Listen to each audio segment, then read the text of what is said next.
Oke, Assalamualaikum warahmatullahi wabarakatuh. Semoga kawan-kawan Membumi Lestari selalu sehat, semangat, dan semakin membumi dengan kegiatan Arif yang kreatif, produktif, dan juga inspiratif dimanapun berada. Sebelum memulai, saya akan bacakan peran tata cara terlebih dahulu. Yang pertama, mohon menonaktifkan mikrofon pada saat tamu kita menyampaikan materi. Kemudian nanti setelah materi disampaikan, kami akan berbincang dengan tamu tentang topik terkait. Kemudian kami akan mempersilakan audiens, kawan-kawan semua untuk berinteraksi dengan tamu kita. Namun pada saat bertanya nanti tolong lambaikan tangan terlebih dahulu atau menulis di chat room juga dipersilakan. Nanti kemudian akan kita persilakan untuk berinteraksi secara langsung. Kemudian terakhir nanti akan ada closing statement dari tamu kita. Kemudian kami akan bacakan pointers untuk wrap up sesi kita dan juga pengumuman untuk sesi minggu depan. Terakhir nanti kita akan ada foto bersama secara di akhir acara kita. Selamat datang di Membumi Lestari, ruang saling bincang ringan tentang best practices, praktek-praktek sustainability yang dilakukan masyarakat, baik masyarakat adat maupun masyarakat yang berhikmat kembali ke alam dan berdamai dengan praktek alami. Kami selalu berikhtiar untuk menginspirasi dengan bincang membumi yang mempertemukan laku kearifan lokal dalam ruang hidup sehari-hari yang lestari. Kawan-kawan bisa mengikuti informasi Membumi Lestari di Instagram dan Twitter @membumi lestari, dan juga bisa bergabung di WhatsApp grup Membumi Lestari bit.ly/join WAG Membumi Lestari. Seperti biasa, malam ini kami ditemani oleh Good News from Indonesia atau GNFI yang senantiasa hadir memberikan inspirasi.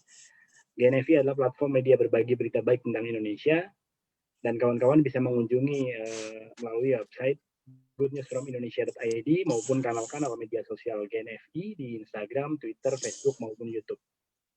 Nah, bincang ringan hari ini atau malam ini akan ditayangkan live di kanal Facebook dan Twitter GNFI dan juga kanal Facebook Rimak Asia. Pada sesi Membumi Lestari Talk ke-35, seperti biasa, kami mengajak kawan-kawan untuk berbincang ringan dalam sesi kolaborasi Membumi Lestari dan Good News from Indonesia. Nah, pada Creative Industry Series ini, kami menghadirkan tamu seorang multitalenta. Beliau adalah film director, sekaligus juga image consultant, content dan visual artist, brand stylist, dan juga brand content maker. Beliau adalah Agus Maki atau Mas Agus, dan topik malam ini adalah Rumah Nusantara Sejuta Cerita. Nah, sedikit tentang Mas Agus, beliau merupakan salah satu dari segelintir sineas yang menjadikan kekayaan Nusantara, baik alam maupun kebudayaan, sebagai bagian dari film. Nah, latar belakang kehidupannya yang akrab dengan alam, di mana Mas Agus lahir di Amuntai, di Kalimantan Selatan, memilih membuat film yang benar-benar mengangkat keindahan alam dan budaya Nusantara. Selain itu, Mas Agus juga lebih senang membuat film yang bisa dinikmati semua umur. Karena menurutnya jarang ada film Indonesia bisa ditonton oleh semua umur. Nah, susah memang mencari film yang membuat anak dan orang tua bisa nonton film bareng. Nah, Mas Agus ini memulai karir sebelumnya di industri advertising dan juga kemudian beralih menjadi sutradara iklan dan juga film layar lebar. Beliau juga memenangi penghargaan untuk beberapa karya iklan dan juga filmnya, diantaranya film Wonderful Life tentang seorang anak disleksia. Dan nanti kita akan banyak berbincang tentang karya terbarunya yang masih dalam tahap pasca produksi dan merupakan proyek film dokumenter membangun narasi visual arsitektur Nusantara dengan segala kearifannya. Nah, mari bergabung dan berbincang untuk tahu bagaimana Mas Agus menjalani proses kreatif dalam karir profesional dan juga hidup sebagai manusia Indonesia dengan ketinggian budayanya, kemudian apa impian dan aspirasinya, dan juga apa inspirasi yang bisa kita petik dari kiprah beliau. Nah, sebelum nanti kita mulai, saya akan perlihatkan terlebih dahulu teaser dari proyek dokumenter tentang arsitektur Nusantara yang sedang Mas Agus kerjakan dan masih dalam tahap post production.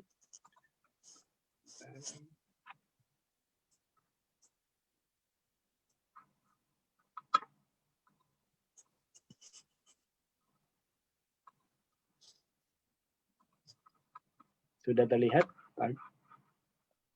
Ya.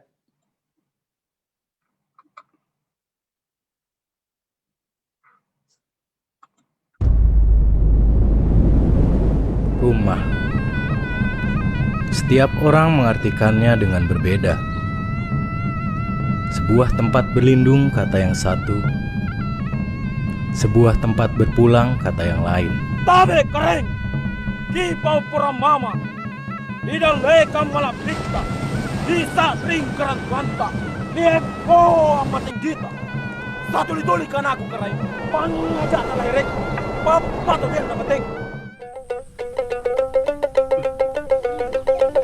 Rumah ini kami anggap seperti manusia.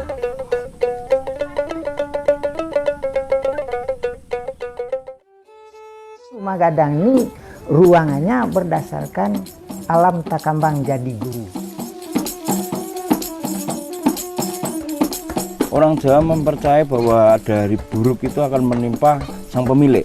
Nanti akan menimpa kesialan atau rezeki itu jadi seret. Dia bilang kalau setiap meter kali setiap meter ini rumah tidak lama kamu tinggali, mungkin kamu akan meninggal. Rumah itu tidak hanya sekedar untuk tempat singgah itu, tapi benar-benar tempat untuk kembali pulang.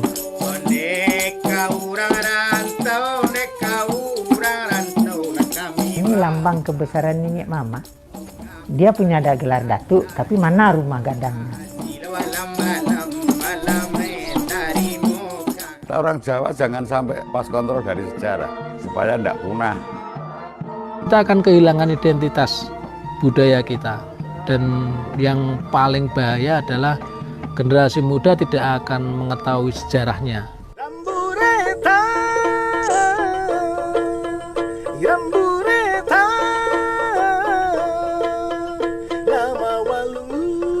Terutama anak saya ya, kelihatannya nggak berminat kalau rumah kayak gini. Lebih memilih hidup modern. Yang lagi booming sekarang, dan saya ingin bangunnya di kota, minimalis tapi ada ciri khas tersendirinya. Kalau rumah kayu cepat sekali runtuh, begitu. Kan terlihat lebih tua gitu. Jadul begitu.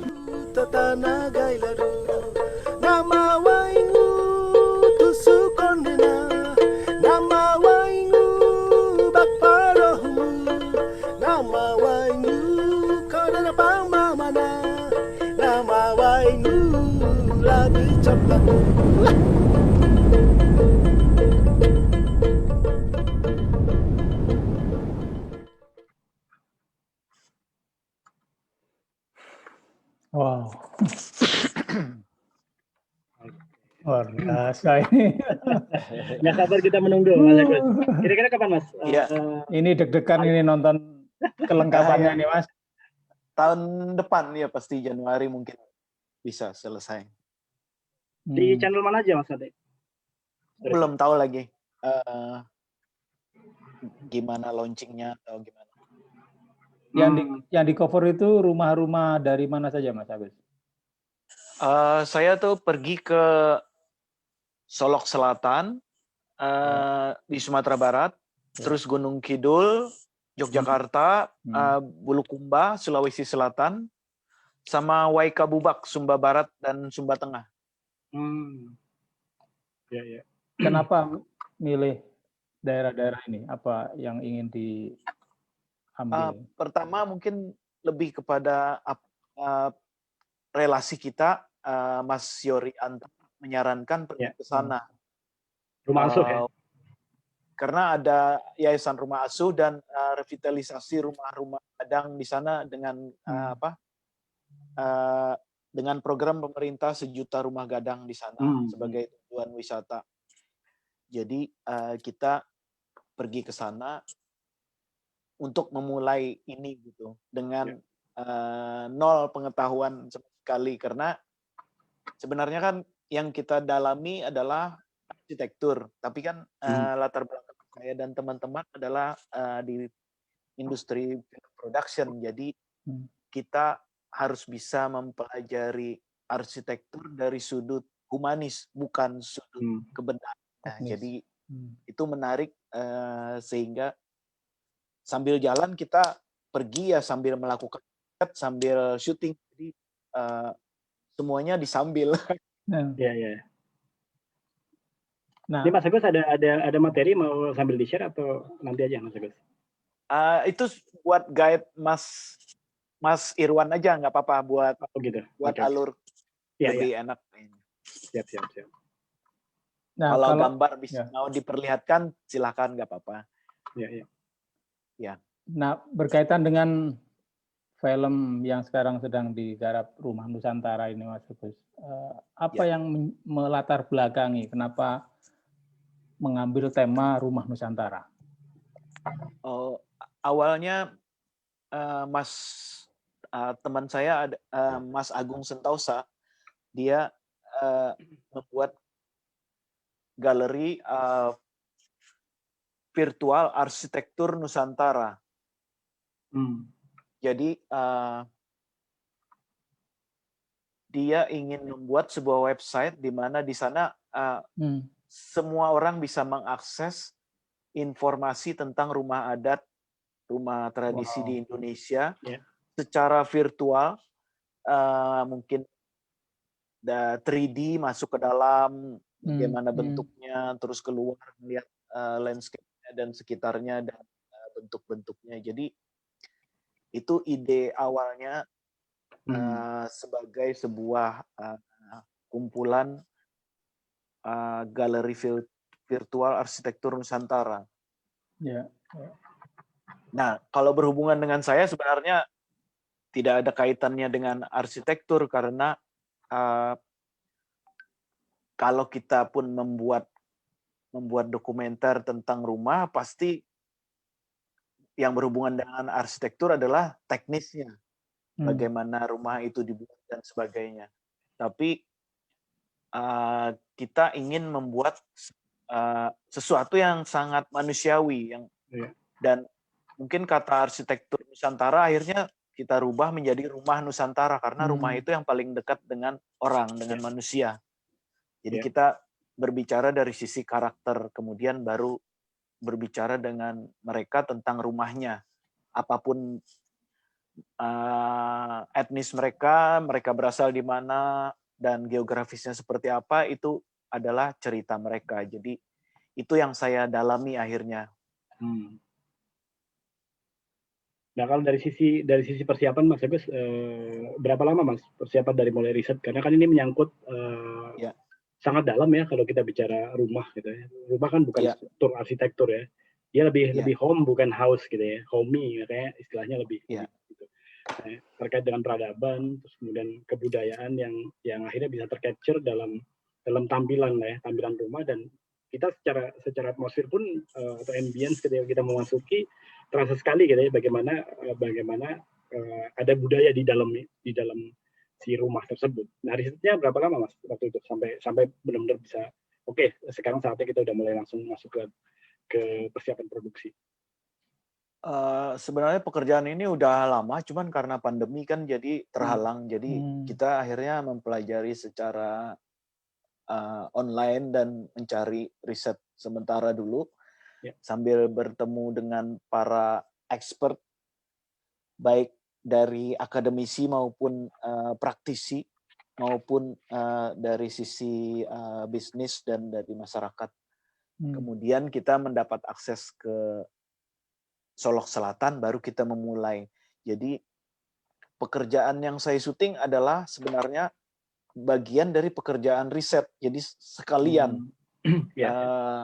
Kalau kita niatkan untuk membuatnya, mungkin bisa sebulan kali saya di sana. Jadi tidak mungkin itu untuk cost produksi. Jadi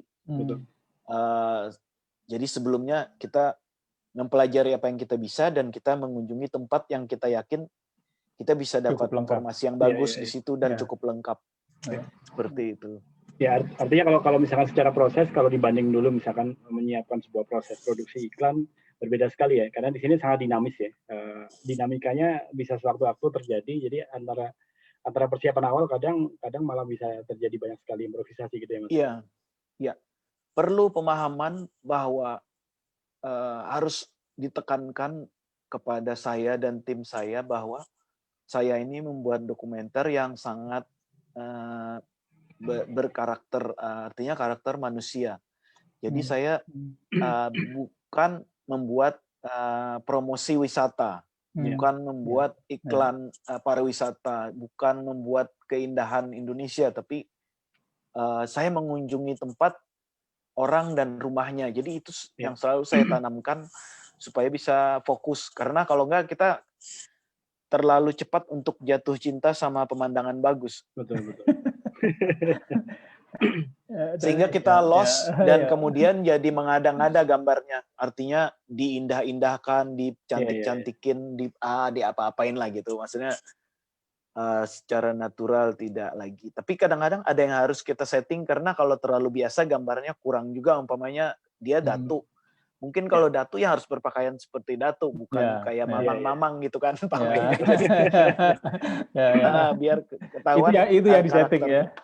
Iya, jadi kalau emang dia beneran datuk, mana bajunya? Oh ada bajunya gitu kan. Dan memang menunjukkan gagah gitu ya dengan seragamnya. Iya betul. Iya betul.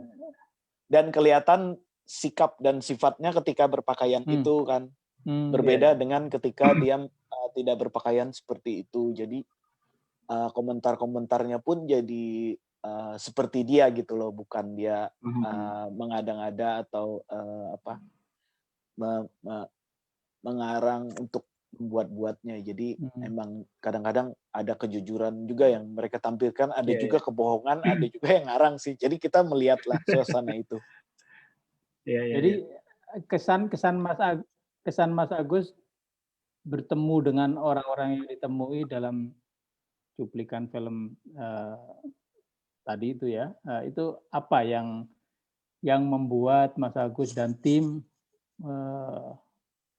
katakanlah terperangah gitu ya dengan kisahnya, kemudian ke depannya bagaimana tentang rumah ini gitu. Ya, seperti kayak di Solok Selatan, karena itu adalah proyek revitalisasi pemerintah, jadi kan ada pro kontra terhadap itu, dan ada juga yang akhirnya menyadari bahwa itu diperlukan, ada juga yang masih sombong bahwa gua nggak perlu kok dibantu, gua bisa sendiri gitu. Jadi macam-macam ekspektasi dan harapan mereka dan interaksi mereka terhadap kebijakan itu, karena pembangunan di sana kan ada yang dibantu sama pemerintah, ada yang dibantu sama swasta. Jadi tergantung bagaimana kondisi itu jadi bisa terjadi gitu. Kayak Mas Yori Antar membantu merevitalisasi semua rumah adat dengan Kementerian PUPR, dan kemudian membangun tempat-tempat menara pantau yang lebih modern biar kita ketika naik ke tower, orang tidak naik tower masjid untuk melihat pucuk-pucuk rumah atap rumah gadang, tapi buatkan tower tersendiri khusus untuk melihat itu.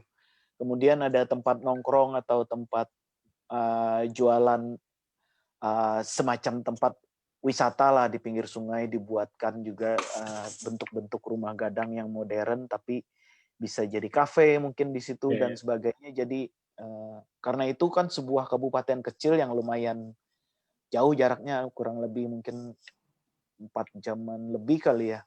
Dari Solo Selatan ya. Solok Selatan, iya. Karena setelah itu lagi kan kita udah menuju Kerinci. Iya.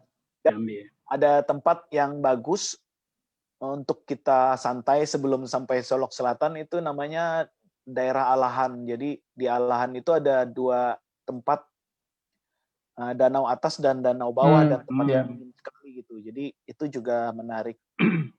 Ya. Nah, Mas Agus, kalau kita bicara membangun rumah gitu ya, itu kan lebih dari sekedar membangun struktur bangunan. Dan di situ memang juga terkandung beberapa hal yang yang mungkin lebih esensial dan lebih penting di balik itu. Bisa diceritakan nggak Mas, benang merah dari objek-objek arsitektural yang tadi di beberapa tempat, secara benang merah apa sih yang Mas Agus dan tim dapatkan di situ? Makna-maknanya seperti apa? Kalau secara keseluruhan sebenarnya rumah kita itu adalah rumah panggung dan rumahnya berdiri di atas tanah dan tiang-tiangnya biasanya tidak ditanamkan di tanah, tapi berdiri di atas batu. Ya. Terus selalu ada tiang utama di tengah. Misalnya rumah Jawa dengan joglo atau limasan ada 4 tiang. Nah itu juga ada di rumah Sumba. Mungkin kalau di rumah di Bulukumba berbeda tiangnya. Cuman tetap rumah panggung itu mempunyai persamaan dan bisa tahan terhadap goncangan gempa karena dia sudah didesain sesuai kondisi alamnya. Dan beberapa rumah itu memang sudah berubah karena seperti halnya di Sumba itu kan rumahnya beratap ilalang, alang-alang. Jadi cukup mudah terbakar dan terjadi korsleting listrik sehingga kalau rumah satu terbakar, rumahnya berdekatan dengan yang lainnya, akhirnya satu kampung bisa terbakar.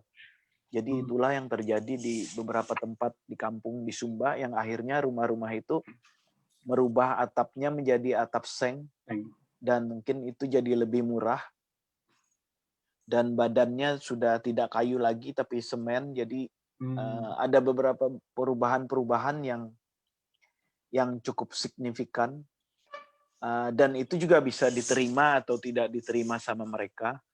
Tapi ada beberapa tempat yang dipertahankan. Mungkin kalau kelihatan dari luar itu rumah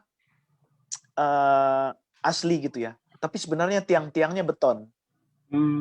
Kalau kita lihat di bawah rumah tiang itu seperti di Sumba itu ada desa Praijing. Nah, itu tiang-tiangnya banyakkan beton, bukan kayu lagi.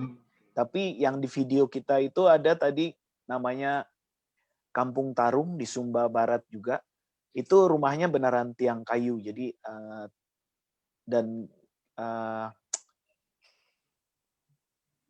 tempat itu sudah pernah terbakar, tapi kemudian mereka bangun kembali juga.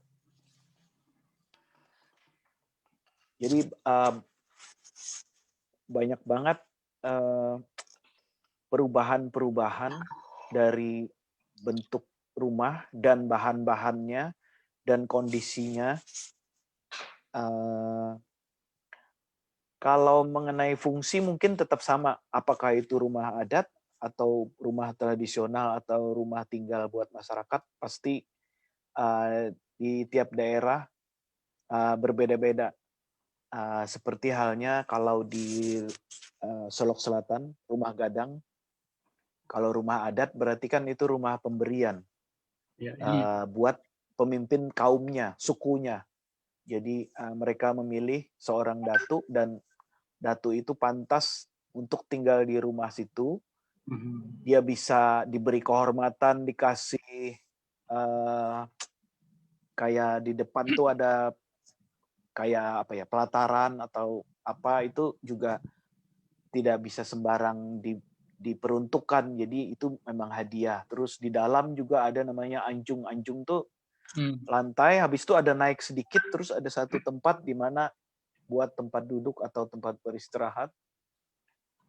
Itu juga khusus, jadi tidak sembarang orang bisa memiliki itu, seperti itu. Nah, jadi kalau dalam perjalanan saya ke beberapa tempat gitu ya, Mas, memang ada kecenderungan yang umum bahwa rumah tradisi Nusantara ini makin lama makin tererosikan ya dengan berbagai alasannya yang mungkin umumnya karena tidak mudah untuk membangun rumah yang asli gitu, baik bahannya yang makin sulit diperoleh dan juga mungkin gayanya dianggap tidak lagi sesuai dengan zaman yang dihuni oleh generasi saat ini gitu. Nah, ke depan bagaimana nasib rumah-rumah tradisi kita ini? Kalau melihat fungsi dan bagaimana kita berbicara di beberapa tempat itu terhadap pemilik rumah dan beberapa orang yang sudah cukup senior di daerah itu ya, yang dituakan, dia bisa dibilang datu, bisa dibilang raja, bisa dibilang andi dan sebagainya. Pada masanya sebenarnya rumah itu adalah tempat mereka tinggal. Tapi sebenarnya secara umum mereka kan bekerja di luar rumah. Mereka adalah orang-orang sosial yang bekerja di luar rumah dan kemudian cara membuat rumah pun dilakukan dengan cara bergotong royong dan selalu ada ritual. Mau membuat rumah ada ritual dilakukan bersama-sama, baik menaikkan tiang, mencari kayunya sampai membawa kayunya kembali, menaikkan tiangnya sampai itu semua ada ritual-ritual tertentu yang mungkin lama-kelamaan memerlukan banyak biaya dan hal-hal lainnya yang mungkin bisa dipenuhi, ada juga yang tidak bisa dipenuhi sampai seperti di Sumba Barat itu kuburan keluarga harus ada di depan rumah dan itu bentuknya batu. Dan harus ada tradisi tarik batu dari tempat pembuat batu itu sampai ditarik ke depan rumah, mungkin bisa sampai setahun baru sampai batunya. Kemudian batu itu ditaruh untuk menanam mayatnya, kemudian ditutup. Jadi kita menemui karakter seperti Umbu Raja Siwa yang dia akhirnya balik waktu tahun 65 kembali ke kampungnya dan kemudian dia harus menggantikan bapaknya sebagai raja dan dia adalah orang terakhir yang melakukan tradisi tarik batu itu. Jadi yang menarik batu itu hampir 1.000 orang dan dia berdiri di atas batu itu untuk menggait orang menarik batu itu untuk kuburan bapaknya. Di depan rumahnya dan rumahnya sekarang pun jadi rumah semen karena pernah terbakar di kampung Anakalang. Jadi atapnya pun udah seng. Dan dia menerima itu, artinya dia bisa memahami itu dan bisa mengerti perubahan itu dan juga dia memperkenalkan saya kepada temannya yang memang agak susah berbahasa Indonesia dan mau menjelaskan secara sejarah dan mungkin dia lebih tahu daripada Umbu Raja Siwa itu bahwa pada awalnya orang Sumba itu rumahnya di bawah pohon secara budaya. Kemudian baru mereka tahu cara membuat rumah dan mereka punya rumah. Jadi kan rumah itu pasti ada sejarahnya juga dari prosesnya. Tidak melulu hanya rumah yang sekarang bentuknya. Yang sekarang itu kan karena kita tahunya sekarang, tapi mungkin ada tahap-tahap sebelumnya yang kita belum ketahuin. Bahwa rumah sekarang itu mungkin rumah limasan, apakah seperti limasan sebelumnya atau sebelumnya ada limasan atau bentuk lain sebelum limasan, kan seperti itu ya. Jadi selalu berevolusi ya. Iya, selalu berevolusi sesuai zaman dan sesuai budayanya gitu, karena budaya nggak diem gitu. Jadi bisa jadi itu yang harus kita telusurin. Kalau kita hanya terpaku sama bentuk joglo gitu ya. Kadang-kadang kan joglo itu ada yang pakemnya memang rumah joglo atau itu, tapi kan di beberapa tempat karena mungkin yang punya rumah saudagar modifikasinya berbeda, ornamentalnya berbeda seperti itu. Nah itu juga terlihat waktu kita ada di Gunung Kidul. Di Bulukumba. Di Bulukumba itu ada yang rumah yang punya layarnya 3, ada yang punya layarnya 5. Yang layar umumnya adalah 2, 1 atau 2. Layar tuh jadi begini, terus di depan sini ada trap atap. Ya. Nah itu juga mewakili apa ya, strata mereka. Ya, betul. Dan ada yang memberitahu itu bahwa dia kalau bangsawan layarnya 3, tapi ada yang punya 5. Terus dia bilang, ya kenapa 5? Karena itu Pancasila. Karena itu sholat 5 waktu gitu kan. Ya terserah aja sih menurut dia yang bikin rumahnya gitu ya. Terus juga ada yang atapnya ada silang begini, ada U begini. Nah betul. Itu ada yang gambar ukirannya buaya, ada ukirannya naga dan sebagainya. Itu juga mewakili daerah-daerah mereka. Apakah itu daerah Goa atau daerah-daerah lainnya yang mewakili itu. Jadi banyak sekali ciri-ciri yang dalam detail kalau kita jelaskan akan apa ya? Akan menghabiskan waktu kita untuk mendeskripsikan rumah itu, sementara tujuan saya adalah tentang manusia yang berada di rumah itu dan bagaimana menceritakannya. Apakah masa sekarang atau masa lalu dia atau nenek moyang dia, dan kemudian masa depannya seperti apa, sehingga kita bertemu juga dengan anak-anak muda di tempat itu dan kita bertanya tentang rumah-rumah mereka dan impian mereka tentang rumah-rumah itu.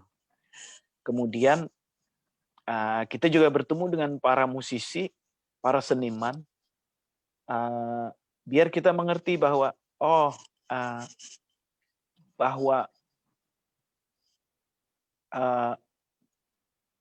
mereka adalah bagian dari budaya itu, dan saya harus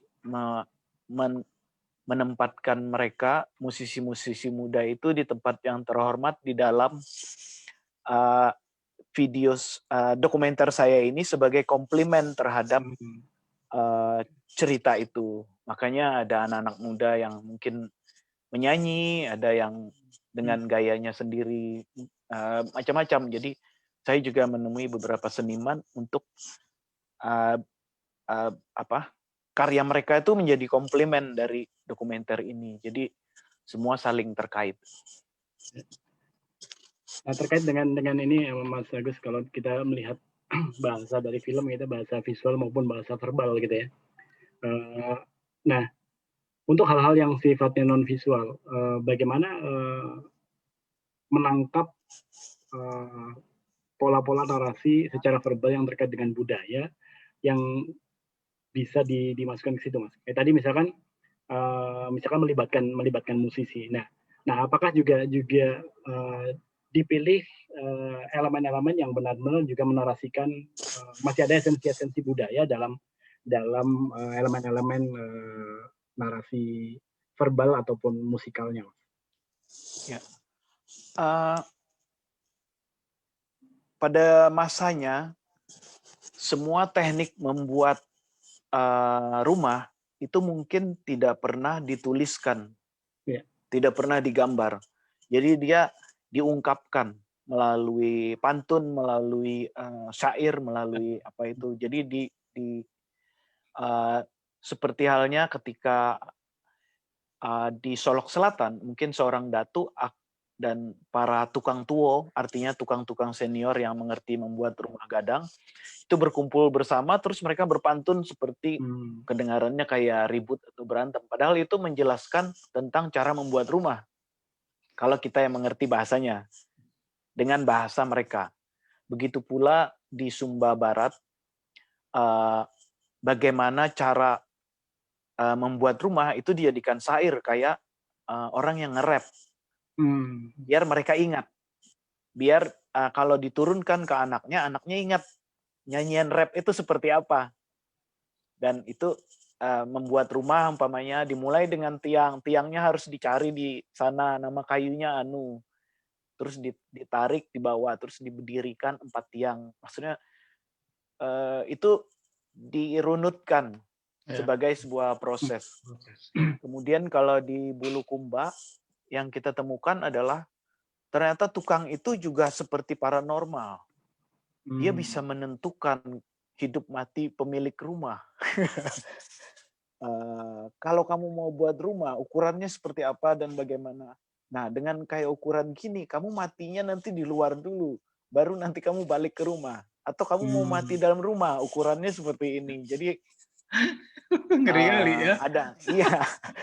Ada hal-hal yang mungkin beda dengan kalau kita ketahuin di tradisi Jawa gitu ya. Jadi unik sekali gitu tempat-tempat yang kita kunjungin. Jadi kita bisa dari 4 lokasi yang kita tuju itu kita udah bisa merasakan perbedaan-perbedaan secara kultural, secara spiritual dari kondisi-kondisi itu.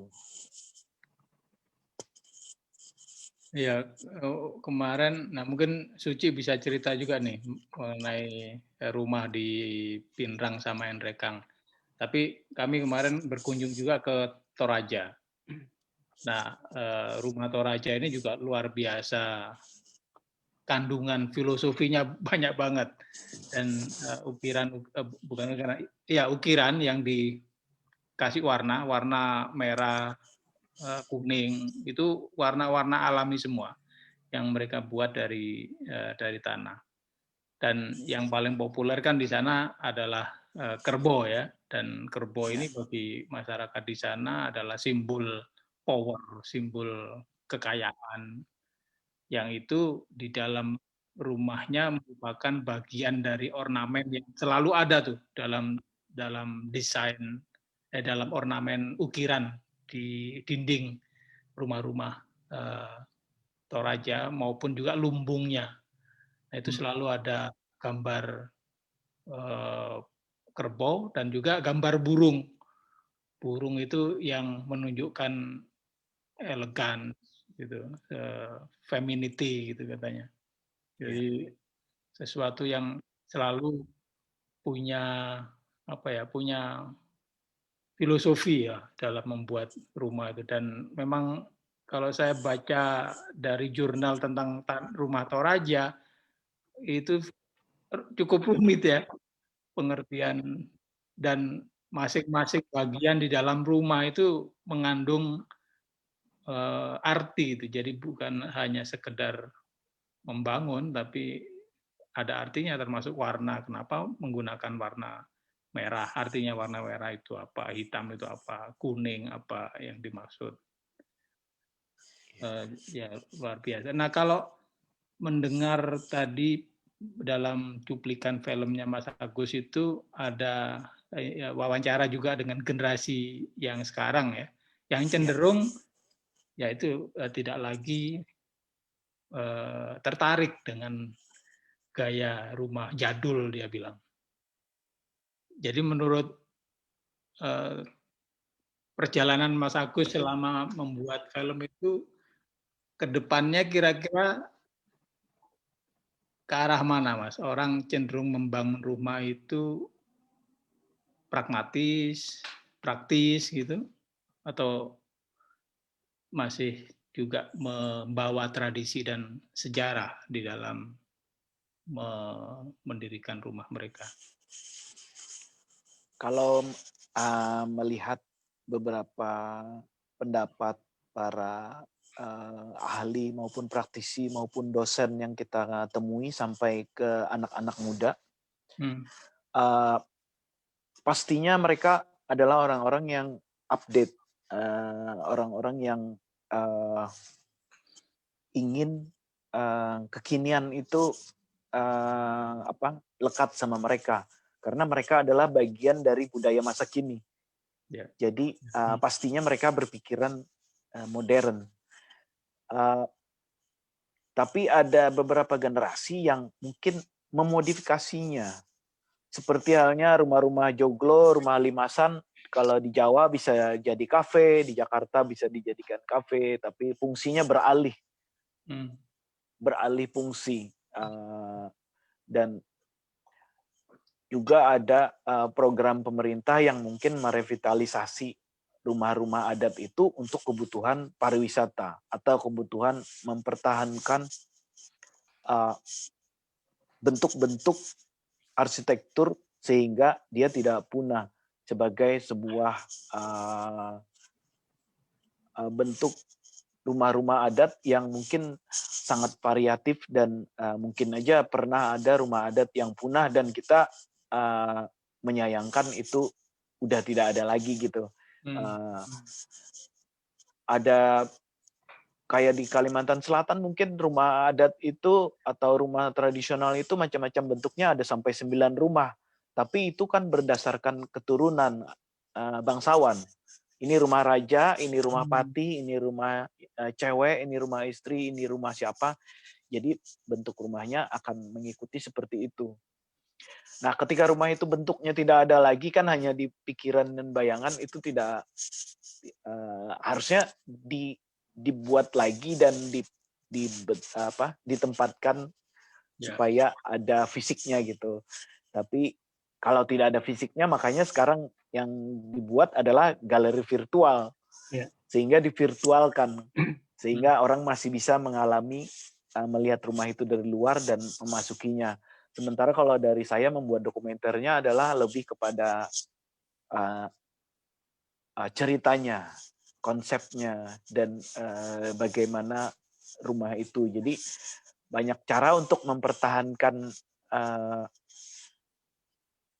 budaya kita melalui cara yang berbeda-beda dan melalui jalur yang berbeda-beda. Tapi kalau dengan anak muda, ya sebagian memang mereka sudah merasa mereka produk masa kini dan pasti mereka akan bertahan di masa-masanya mereka.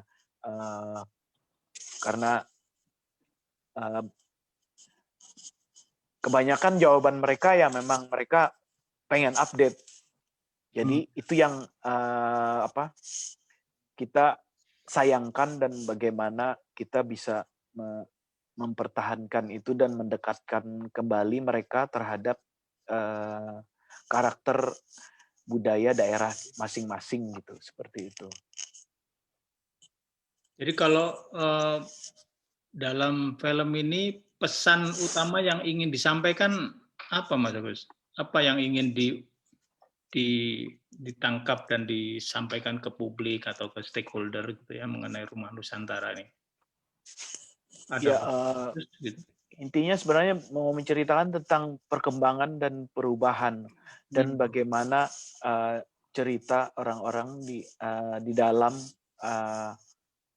lingkungan rumah mereka masing-masing, apakah itu mereka sebut sebagai rumah adat, sebagai rumah tinggal, atau rumah tradisi mereka.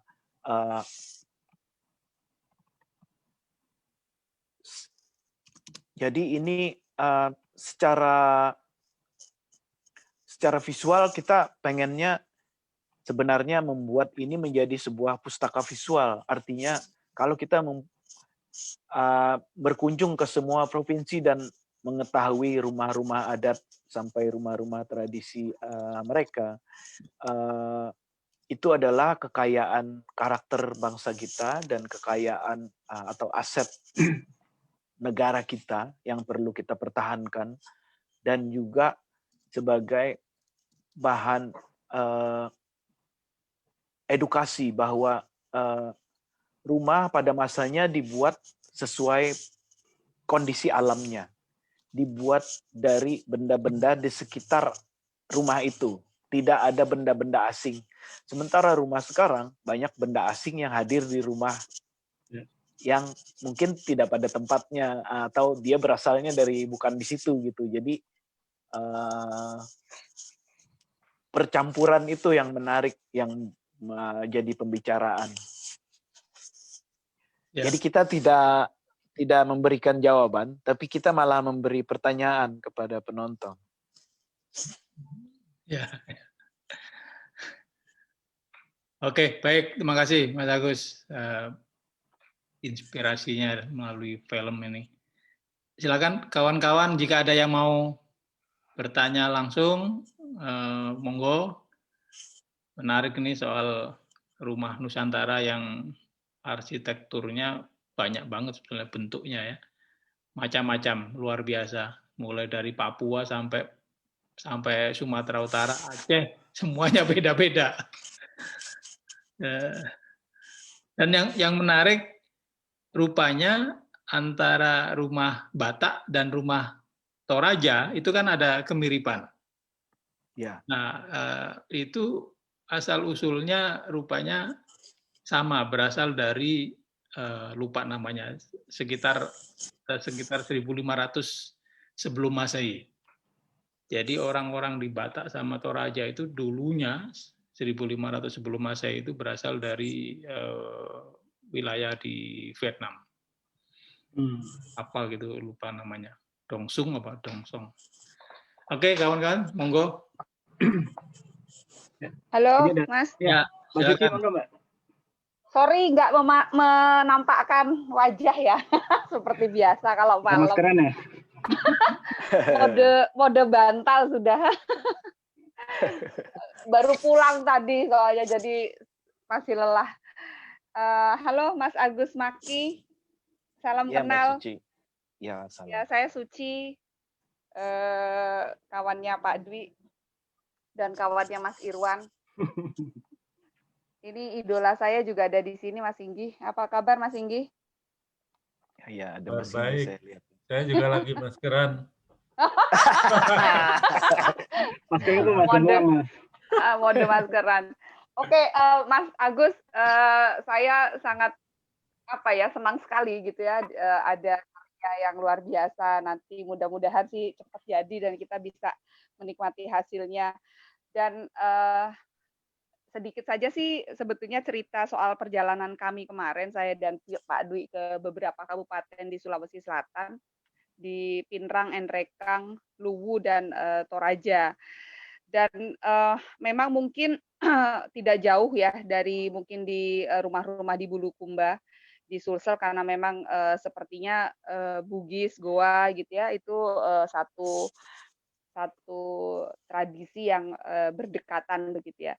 Tetapi uniknya di Kabupaten Pinrang dan Enrekang ini hampir ya sekitar 70-80% itu rumahnya itu masih rumah tradisional ya Mas ya. Ya. Ya, jadi mereka masih mempertahankan tradisi menggunakan rumah-rumah adat mereka, rumah-rumah zaman nenek moyang mereka, meskipun ada beberapa yang sudah tidak digunakan lagi seperti atap gitu ya. Atapnya itu sekarang mereka sudah semua seng. Jadi saya cari yang pakai daun apa Mas kemarin Mas? Rumbia Pak. Rumbia ya, Rumbia, atau ya, nipah. Rumbia itu sudah Nipah tidak ada juga. di rumah ya, di rumah mereka. Jadi semuanya sudah pakai seng. Menariknya adalah ini ya pesan-pesan di dalam rumah tersebut gitu ya, dari tiang rumahnya, kemudian tangganya, kemudian ruangan-ruangan di dalam rumahnya, dan atapnya yang tadi Mas Agus bilang ya, ada atap yang berbentuk silang, kemudian ada yang berbentuk seperti keris, kemudian ada yang berbentuk seperti tangan orang berdoa begitu ya. Mungkin yang menariknya lagi adalah ketika saya mencoba untuk mengeksplor sebetulnya artinya apa sih gitu ya. Dan jawaban setiap orang itu akhirnya berbeda-beda, terutama misalnya anak muda gitu ya, maksudnya anak muda gitu. Kalau anak muda yang ditanya, dia jawabnya ya pengen bikin begitu aja gitu. Soalnya bapaknya bikinnya seperti itu gitu. Jadi dia niru-niru. Tetapi ketika saya tanya ke generasi yang agak lebih sepuh gitu, dia tahu bahwa itu tuh ada artinya gitu, yang menurut mereka itu ada kaitannya dengan gelar kebangsawanan. Tetapi karena sepertinya tradisi tutur tentang rumah itu sudah mulai terkikis habis ya.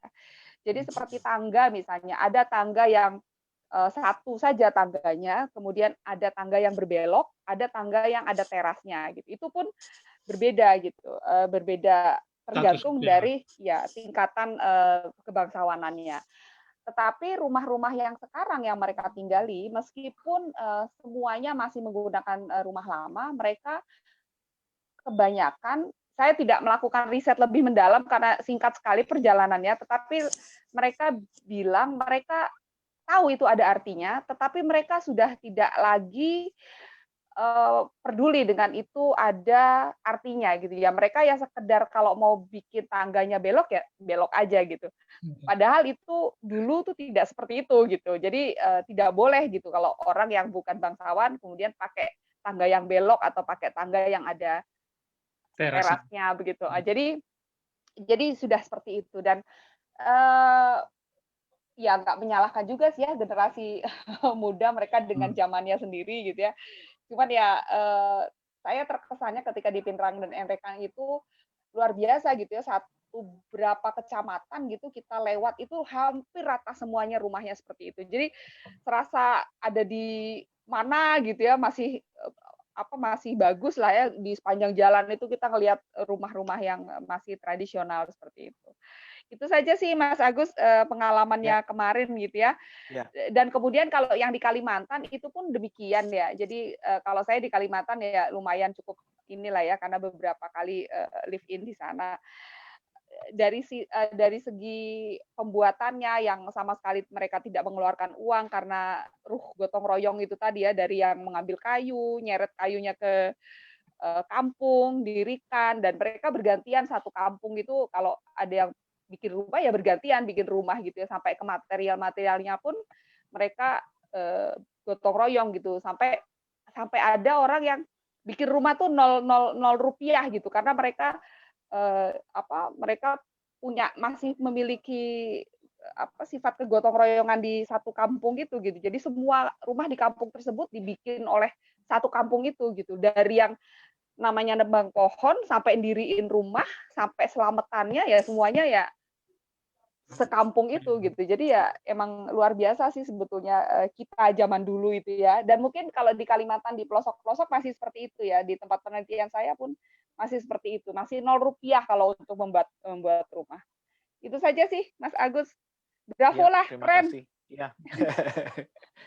Iya, sama itu waktu di Bulukumba rumahnya tetap semua banyak rumah panggung, rumah kayu. Ya, iya. Dari yang paling bagus sampai yang paling jelek ada. Betul. Oke. Mas Inggi bisa berbagi perspektif Mas Inggi dari upaya di gerakan Sepedagi gitu ya, untuk bagaimana membuat anak muda ini untuk bisa kembali tanpa merasa terseret ke masa lalu, Mas Inggi. Ya, makasih Mas Irwan. Halo Mas Agus, ketemu lagi. Iya Mas.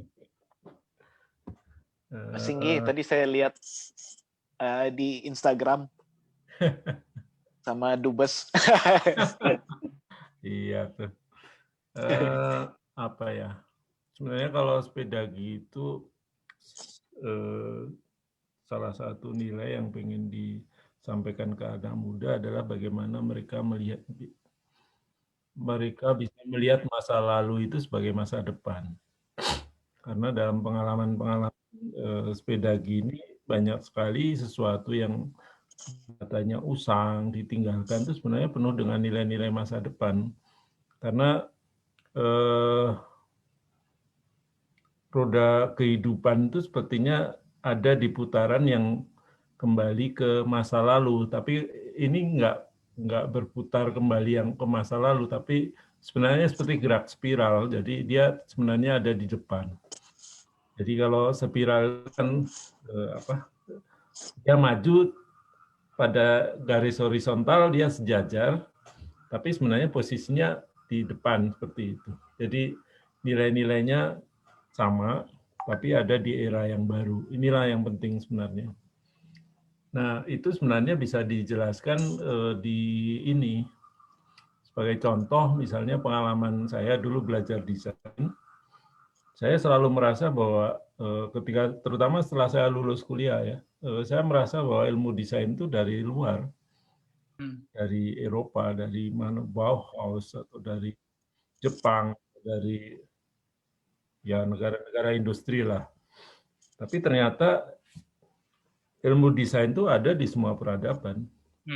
Karena semua manusia itu membuat sesuatu, ya itu sebenarnya desain. Dan sesuatu itu tidak hanya produk sebenarnya, segala macam. Jadi segala macam yang dibuat manusia itu termasuk karya sastra, termasuk lagu, termasuk musik, termasuk makanan, termasuk apapun yang mereka ciptakan itu sebenarnya ilmunya desain semua. Dan perbedaannya sebenarnya adalah ketika kemudian ada muncul era yang disebut era industri ini, yang dimaksud desain itu jadi desain industri. Tapi desain sebagai satu sesuatu yang aktivitas manusia ya dilakukan di mana-mana. Nah ini kesadaran ini sebenarnya membangun rasa percaya diri yang menumbuhkan rasa percaya diri kembali bahwa kita sebenarnya punya akar. Nah kalau kita punya akar kita bisa menelusuri kembali nilai-nilai yang positif ya. Nah di dalam cerita tentang rumah Nusantara atau rumah-rumah lama, peradaban lama di Indonesia ini, itu sebenarnya menarik sekali. Cuma memang pada kenyataannya sekarang ini kan, misalnya saya sebagai orang Jawa aja, saya nggak membangun rumahnya joglo loh.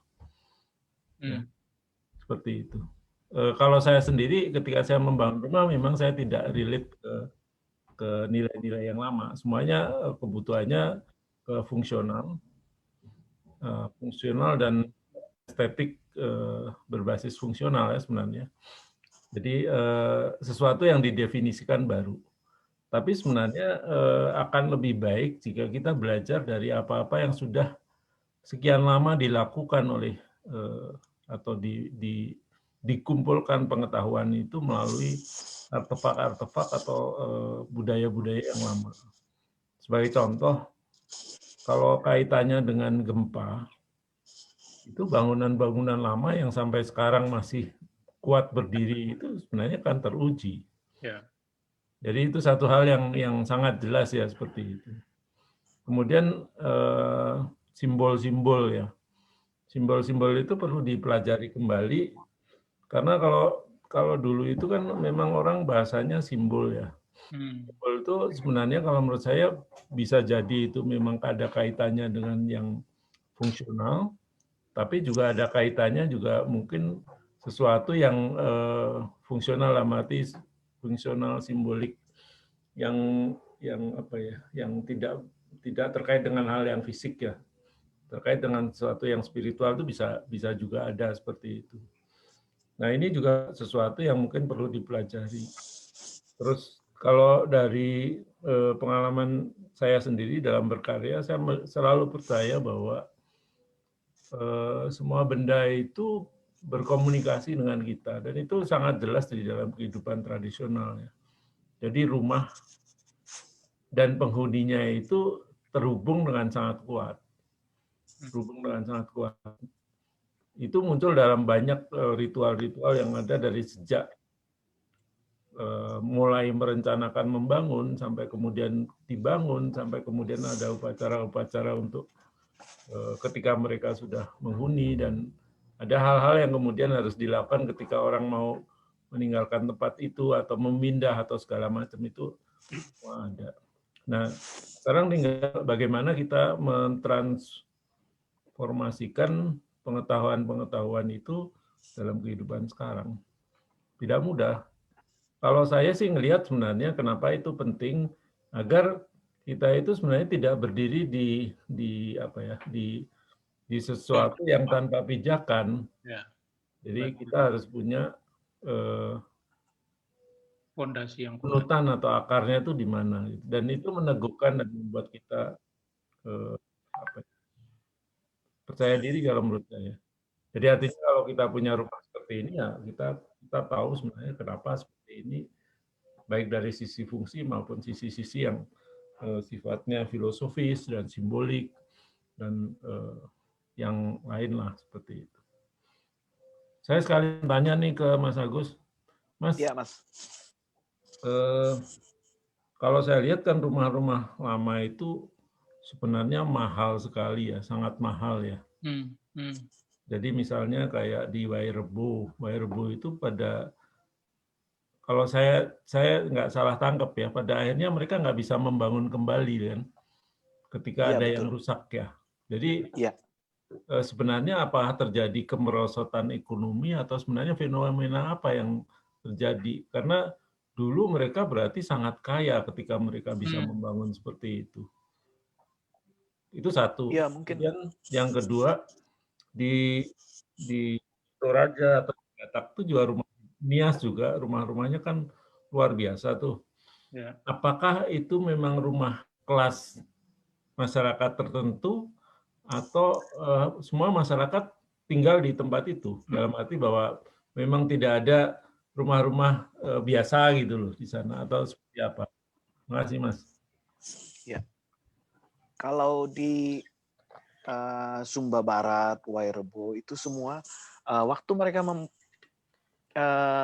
di masa lalu mungkin masih banyak kayu dan jenis kayu yang tersedia di alam. Ketersediaan itu karena ada 4 tonggak rumah yang masing-masing memiliki nama tersendiri, kemudian jenis kayunya pun berbeda.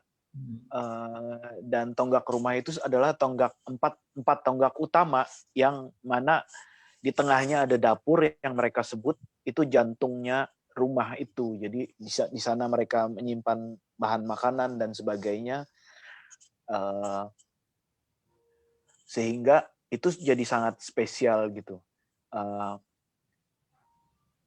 Sepertinya keterbatasan dan kekurangan bahan kayu itu sudah menjadi problem.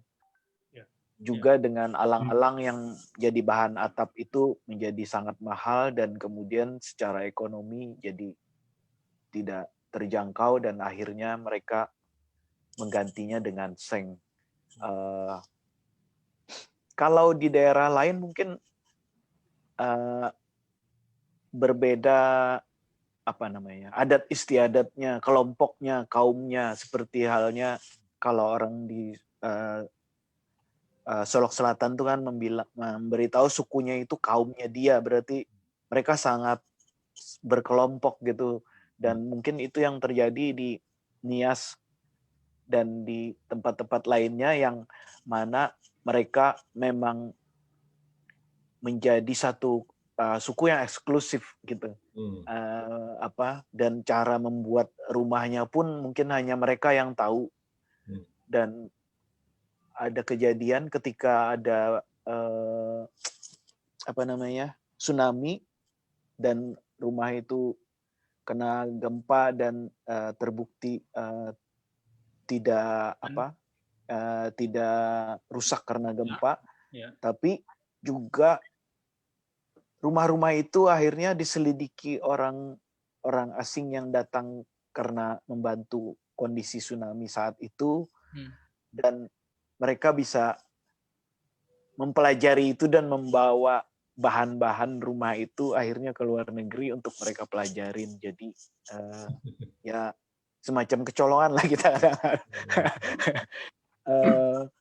Dan nyatanya sekarang membuat rumah itu pun tidak bisa diteruskan lagi karena mungkin ketersediaan bahan dan mahalnya, kemudian bentuk kayunya juga loknya sangat besar dan dia tidak ada potongan mungkin kan, jadi banyak hal-hal yang tidak bisa terjangkau untuk zaman sekarang. Kalau dulu hebat sekali mereka punya kemewahan itu dan bahan-bahannya tersedia di alam, mereka bisa bekerja sama membawa itu.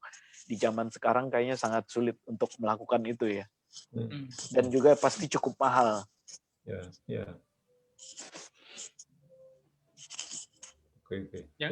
Yang kedua, Mas Agus, tadi pertanyaannya soal yang kedua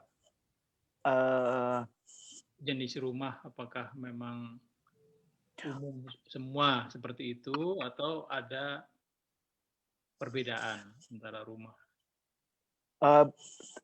Itu yang saya pengen kemarin ketika diberitahu ini tentang arsitektur Nusantara gitu ya. Terus kan jadi pertanyaan, arsitektur Nusantara itu apa gitu? Apakah itu hanya sebuah sebutan? Terus kemudian kita bertanya lagi kan, ini rumah adat atau rumah tradisional atau rumah tinggal atau rumah kampung? Karena juga di Solok Selatan pemaya ada rumah gadang. Kita jangan terfokus selalu pada rumah gadang, tapi ada rumah ketek gitu, rumah kecil di sampingnya, di sekitarnya gitu yang mendukung rumah gadang itu gitu. Dan itu adalah kaum mereka juga. Jadi kan sangat kesukuan sebenarnya sih mereka. Jadi sangat eksklusif sebenarnya, makanya itu rumah diturunkan karena suku atau karena keluarga dan lain-lainnya, itu tergantung latar belakangnya. Apalagi mungkin di Nias pasti sangat berbeda sekali, dan kesukuannya juga begitu kuat sekali, dan eksklusivitasnya pasti cukup solid gitu ya. Karena ketika kita melihat kampungnya pun bagaimana bentuknya, tatanannya, dan itu sudah sangat terlihat jelas bahwa mereka memang sangat solid di masanya, dan mereka sangat eksklusif, dan mereka punya pengetahuan yang tinggi. Jadi dari bentuk rumah itu udah kelihatan sama sekali bahwa itu adalah keunggulan mereka gitu. Nah, kalau di Toraja itu memang ada 3 strata, Mas Yunggis. Kalau melihat tradisinya ya, strata sosial. Jadi ada strata bangsawan, kemudian ada golongan kedua itu masyarakat umum, dan yang terakhir itu budak, pekerja. Nah, asal mulanya itu begitu. Jadi kalau rumah bangsawan ya rumahnya dengan tongkonan yang besar-besar, kayu utamanya itu luar biasa juga besarnya, dan tinggi kan karena panggung. Kemudian ya untuk strata yang masyarakat biasa ya berbeda ukuran juga, sama budak mungkin juga beda juga rumahnya. Tapi secara umum tradisi yang dikenal luas itu ya rumah bangsawan yang tongkonan itu disebutnya, yang gede itu. Nah, tadi Mas Inggi menyebutkan juga menarik tuh mengenai nilai tradisi lama sebetulnya sekarang udah mulai dipakai juga, misalnya dalam memberikan warna-warna di dinding rumah Toraja itu semua pakai warna alami. Dia mengolah dari tanah tertentu, diambil warna merahnya, dan kuning juga dari materi alami, dan itu dipakai untuk di samping rumah, dipakai untuk tahu-tahu, untuk patung. Jadi mereka kalau sudah ada kematian, kemudian tulang belulangnya itu mau disimpan gitu, nah sosok orangnya itu dibuatkan patung kayu. Pewarnaan patung kayu itu dari warna alam, yang itu bisa bertahan ratusan tahun, warnanya nggak pudar, dan itu kan sebetulnya warna alami yang menjadi kecenderungan sekarang di Eropa, Amerika, karena dia tidak menimbulkan bahan kimia macam-macam. Lebih sehat. Ada ahlinya itu, Mas, tapi udah meninggal. Pak siapa namanya ya, pernah berkunjung ke tempat saya. Jadi beliau ini sebenarnya meneliti bahan bawaan pewarna alam yang ada di gua-gua, gambar-gambar gua purba, lukisan-lukisan purba. Namanya siapa ya? Dulu lama di Malaysia, kemudian sempat ke Indonesia, tapi kondisinya waktu ke tempat saya bilang juga udah sakit. Kemudian beberapa tahun kemudian meninggal. Pak siapa ya namanya? Orang Bandung atau? Bandung, Jawa Barat. Pak siapa saya lupa. Tapi dia punya formula dan itu ada di dia sebenarnya. Dipatenkan kalau nggak salah. Jadi itu pengetahuan itu masih ada di siapa. Ya, sampai sekarang pun rumah-rumah Tongkonan Toraja itu beberapa pewarnaannya masih alami. Tapi kemarin kami berkunjung ke pembuat patung tahu-tahu namanya itu, patungnya itu disebutnya tahu-tahu. Nah itu orang itu membuat patung yang akan tulang belulangnya akan dimakamkan. Nah itu dia udah pakai pewarna cat biasa. Pakai cat biasa. Tidak lagi pakai yang alami. Ya itulah perubahan ya, terjadi perubahan. Dan sabar ya.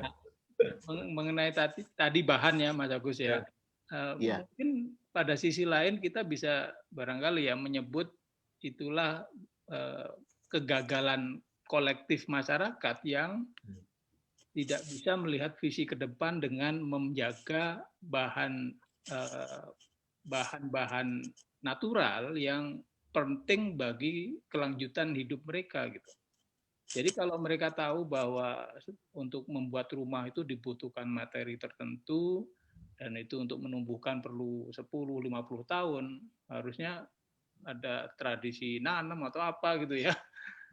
Ya, jadi kalau artinya sekarang langka, sebetulnya nenek moyang kita dulu mungkin nggak mikir tentang nanam gitu. Merasa bahwa tersedia di alam terus selamanya. Tapi itu saya temukan di Wonosari. Waktu itu ke Wonosari dan menemui karakter ibu yang rumahnya kebetulan mendapat biaya untuk jadi cagar budaya. Jadi ada 3 rumah, 4 rumah itu limasan dan joglo bersambung. Kemudian di sekitarnya banyak kayu-kayu dan kita tanya kayu ini dari mana, itu dari halaman kita, di sekitar kita banyak pohon jati. Jadi generasi sebelumnya itu menanam pohon jati untuk generasi selanjutnya. Sehingga kayu-kayu itu dipergunakan untuk cucu-cucunya, anak-anaknya untuk membuat rumah selanjutnya. Jadi mereka punya bahan sendiri. Seperti itu kemarin yang saya lihat. Ya betul Mas. Kalau saya di kantor ada kawan yang mbahnya itu dari Gunung Kidul dan mbahnya memang nanam di pekarangan tuh jati. Untuk apa? Ya ini untuk anak cucuku nanti kalau bangun rumah sudah tersedia. Jadi tradisi seperti itu yang harusnya value yang perlu kita pelihara ya. Ya kata orang Cina, orang pepatah Cina kan, waktu terbaik untuk menanam pohon ini adalah 20 tahun yang lalu. Kemudian waktu yang terbaik berikutnya ya sekarang ini harus nanam untuk 20 tahun yang akan datang.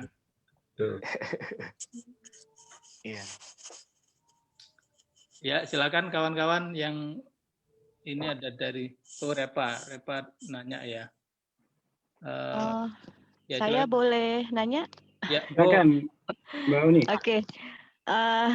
Dari pembicaraan tadi ya Mas Agus, salam kenal. Saya kawan dari Mas Irwan, Mas Dwi, Pak Singki, salam kenal.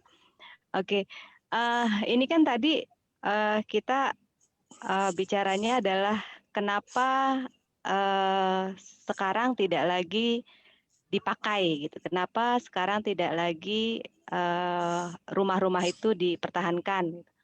Tapi tadi sudah agak terjawab karena ya satu bahan-bahannya udah banyak nggak ada dan itu jatuhnya pasti mahal. Bahkan ketika saya di Jawa Barat, ibu saya orang Bogor, saya pengen punya rumah Sunda gitu ya, itu tidak semudah bahkan cuma bambu ya, rumah bambu itu tidak semudah itu untuk membuat rumah bambu sekarang karena satu, bambu tidak lagi mudah didapatkan yang kualitasnya baik. Untuk masalah pengawetan bambunya dan lain-lain itu kan tidak semua orang bisa punya kemampuan untuk melakukan itu. Nah, saya sih gini, di luar dari apakah kita bisa lagi untuk mempertahankan rumah-rumah tradisional atau rumah Nusantara itu, yang saya ingin pertanyakan adalah selain daripada fisik selain daripada fisik yang bisa kita pertahankan atau kita buat kembali, apakah ada cara lain? Sebenarnya kan rumah-rumah itu kan ada metafornya ya, ada nilai-nilai yang terkandung di dalamnya. Apakah ada cara untuk mengangkat nilai-nilai itu sendiri, nilai-nilainya aja gitu, bukan fisiknya. Karena kalau fisiknya itu luar biasa gitu kan, bikin rumah-rumah masa lalu itu ya seperti tadi orang dulu kita itu kaya bukan berarti kaya duit, tapi kita kaya sumber daya. Sekarang ini kan sumber dayanya udah bisa dibilang udah sangat menipis, sudah sangat langka, luar biasa sekali untuk harus bisa menciptakan yang masa lalu itu gitu. Nah, mungkin yang bisa kita lakukan adalah mengangkat nilai-nilainya. Nilai-nilai yang terkandung di dalam rumah-rumah Nusantara itu sendiri. Nah, pernahkah atau aku rasa sih Mas Agus sudah melakukan itu, Pak Singgi mungkin sudah melakukan itu, tapi adakah cara untuk bisa lebih memperluas itu ke masa yang sekarang ini gitu, ke generasi yang sekarang ini gitu.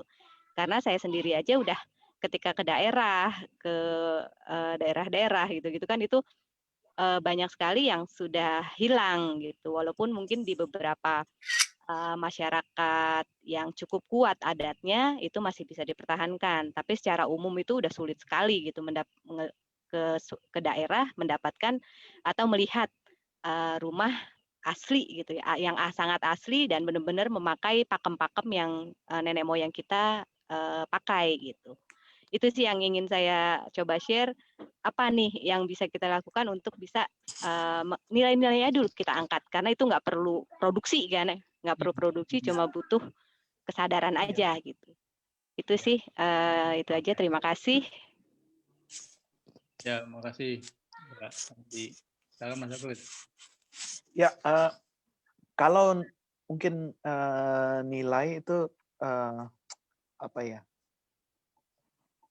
Di beberapa rumah memang didesain sesuai dengan tata krama, dan itu bisa kita perlihatkan secara visual atau secara filmis, artinya kita mengadegankan itu dan mencontohkan itu ke dalam sebuah cerita, sehingga ada pemahaman di situ dan bagaimana itu terlihat, karena nilai itu jarang terlihat dan tidak dipertunjukkan, maka jadi gampang dilupakan. Seperti halnya orang bersyair, ternyata syairnya kan menceritakan tentang membuat rumah gitu, tentang proses membuat rumah dari nol sampai jadi. Seperti halnya sekarang kalau kita udah tidak menemukan lagi kalau di depan rumah itu biasanya ada kalau daerah saya namanya tajau. Tajau itu kayak guci, tempat air. Jadi orang sebelum masuk rumah cuci kaki. Ada gayungnya, cuci kaki. Saya ingat di masa itu. Itu kan satu nilai tersendiri gitu loh, bahwa simbolisasi ketika masuk rumah kamu harus bersih, dan dari luar kamu membersihkan diri dan masuk rumah, dan rumah itu sangat bernilai bagi yang memiliki rumah itu. Kemudian juga ada tradisi atau adat budaya yang mungkin disimbolkan kenapa tangga naik ke atas rumah itu di sebelah kanan ketika di Solok Selatan. Jawaban dari Datu adalah ketika kita nyuruh tamu naik dari tangga sebelah kanan, kita menunggu dari dalam, kita mempersilahkan mereka pakai tangan kanan untuk menuju ke arah kiri, biar mereka duduk berbaris ketika ada upacara atau selamatan gitu. Dan ada tiang-tiang tua, artinya tiang-tiang utama rumah itu yang dari kayu-kayu tua. Disitulah orang-orang tua atau tetua adat didudukkan, tempat mereka duduk. Udah jelas itu. Jadi kondisi-kondisi itu bisa menunjukkan bagaimana nilai-nilai dari tradisi kita, sampai bagaimana sebuah dapur di masyarakat Sumba Barat di rumah adatnya berada di tengah, dan bagaimana posisi dapur itu sendiri sebagai sebuah sentral untuk kehidupan mereka, tempat mereka berkumpul, tempat memasak, tempat menyimpan bahan-bahan makanan yang mungkin tidak ada kulkas, tidak ada apa-apa, mereka bisa mengasapkan daging-daging itu di atas dapur itu, sehingga itu mereka anggap seperti jantung mereka. Jadi banyak hal-hal yang bisa kita pertunjukkan dan kita filmkan gitu. Kita harus ceritakan itu, dan kemudian itu baru bisa difahami dan dimengerti selain fisiknya. Ya, terima kasih Mas Agus. Ya, ini makasih. mungkin kayak ini ya, kayak apa sih, kayak ini ya, Chinese ya. Orang Cina itu mau rumahnya seperti apa dari zaman dia dulu sampai dia sekarang pakai beton dan lain-lain, dia tetap pakai tuh. Ini aja contoh, tetap Iya, pakai ada tempat mereka pakem-pakemnya. sembayang, iya ada tempat ini. Jadi udah dia memang tetap dia sudah pakai feng shui-nya. Iya, iya betul. Sama ketika daerah Sumba Barat itu kan panas ya. Tapi ketika saya duduk di rumah adat itu, walaupun rumahnya solid gitu, tapi rasa adem, mungkin karena ada angin masuk dari bawah, terus dari samping, terus Kayak orang sirkulasinya. Bali juga, Bali masih pakai dia, mau seperti apa rumahnya, dia mau ini, dia beberapa orang Bali yang dimanapun dia berada dia masih ada tetap pakai ya, kalau aku suka ini tuh perhatikan gitu, mereka tetap pakai pakem-pakemnya itu ya. Ya. Kalau rumah modern itu biasanya mengikuti kebiasaan yang punya rumah, tidak mengikuti kebiasaan alam. Jadi makanya sedikit berbeda gitu. Betul. Rumahnya beradaptasi dengan pemiliknya, bukan rumahnya beradaptasi dengan alamnya. Oke. Ya, value-value-nya yang bisa ditularkan. Bang Budianto, silakan. Oke, baik. Selamat malam kepada pemakalah kami, Pak. Perkenalkan, saya Budianto Tumorang dari Sidikalang, Kabupaten Dairi, Sumatera Utara. Kami juga di sini ada beberapa yang perlu kami sampaikan. Ini mungkin dengan Pak Agus sama Pak Dwi. Di tempat kami sebenarnya, Pak, dalam masa 20-30 tahun ini sudah banyak rumah-rumah adat Batak itu yang sudah punah. Sudah punah, walaupun di sini ada namanya Geopark Danau Toba. Mungkin ada masukan juga dari pemakalah di sini. Rata-rata tempat itu sekarang sudah jadi beton, Pak. Beton. Jadi mungkin karena nilai perawatannya sangat mahal. Poin kedua juga, kalau didirikan rumah yang baru lumayan sangat besar biayanya dan bahannya sudah sulit didapatkan. Oleh sebab itu dari kita mungkin, Pak, bisa diberikan masukan. Itu kaum muda sekarang kurang mencintai rumah adat itu, dan perlu dukungan semua pihak. Kalau bisa juga diberikan reward. Mungkin kira-kira seperti itu, Pak. Mohon kami diberikan pandangan untuk rumah adat Batak di Sumatera Utara. Terima kasih, Pak. Ya, silakan Mas Agus. Ya, mungkin kalau dari segi arsitektural, banyak pakem rumah yang memang kalau kita berbicara soal budaya, kadang-kadang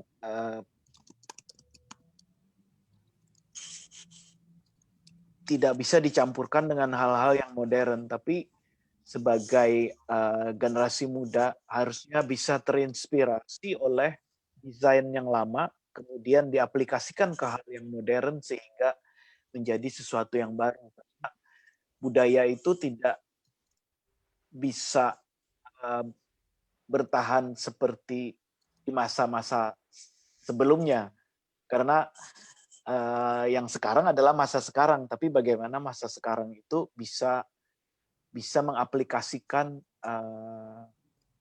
desain budaya yang lama dan bisa masih diadaptasikan dengan kondisi sekarang seperti itu. Jadi itu akan menarik bagi anak-anak muda sekarang, terutama yang peduli dengan budayanya dan lingkungannya, sehingga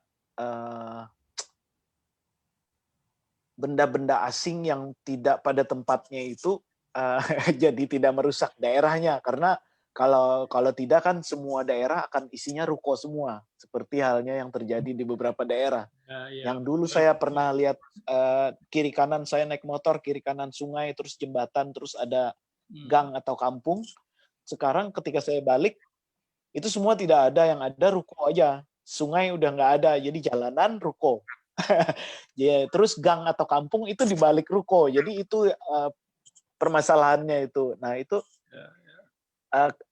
kembali kepada generasi yang sekarang mungkin bisa mengembalikan itu dan memulai lagi meredesain itu dari segi pemikiran sampai aplikasinya, dan pemerintah bisa mendukung itu sehingga budaya kita dan tradisi kita dan sejarah kita itu tidak hilang begitu saja gitu loh. Jadi perlu upaya sih sebenarnya dari semua pihak. Aplikasi itu ya mungkin di beberapa tempat sudah dibantu sama pemerintah, dan sebagian juga ada yang swasta, seperti halnya di Solok Selatan itu ada sebagian proyek yang direvitalisasi pemerintah, ada yang direvitalisasi oleh perusahaan seperti Aqua atau apa gitu. Dan mungkin saja tempat itu dibuat bukan menjadi rumah tinggal lagi, tapi menjadi public space gitu, sehingga bisa jadi sarana kreatif, sarana untuk memasarkan produk kreatif daerah. Jadi bisa dialihfungsikan, tapi tetap itu adalah sebuah rumah adat, sebuah bentuk yang mewakili budaya setempat gitu. Seperti itu sih kalau saya bisa sarankan. Ya, rumah bata ini memang materialnya juga luar biasa, Mas Agus ya. Iya. Tiang-tiangnya besar-besar, kemudian ornamennya juga complicated ya. Ornamennya itu detail sekali. Iya. Dan orang yang mengukir itu juga barangkali ya Bang Situmorang ya, yang mengukir pun udah jarang sekarang barangkali. Sudah jarang Pak, dan sangat sulit diberdayakan ya Pak. Ya memang untuk bisa survive salah satu faktornya ya pemerintah harus turun tangan untuk bisa menjaga heritage semacam itu. Kalau enggak ya atau masyarakat secara kolektif gitu bersama-sama. Repa tetap mau nanya, Repa? Ini ada nanya langsung. Oh iya Pak. Ayo, silakan. Baik Pak, halo Pak, terima kasih. Mau nanya tentang ini yang sebetulnya kalau misalkan kita ngelihat rumah adat gitu, katakanlah rumah joglo atau rumah kasepuhan, itu kita bilangnya rumah tradisional atau rumah Nusantara. Terus apakah dalam setiap bangunan rumah-rumah seperti itu ada ketabuhan yang mencuat dari elemen-elemen bangunannya gitu, sampai-sampai bisa mempengaruhi kebudayaan, kehidupan, cara bermasyarakat. Itu bagaimana Pak? Terima kasih. Ya, silakan Mas Agus.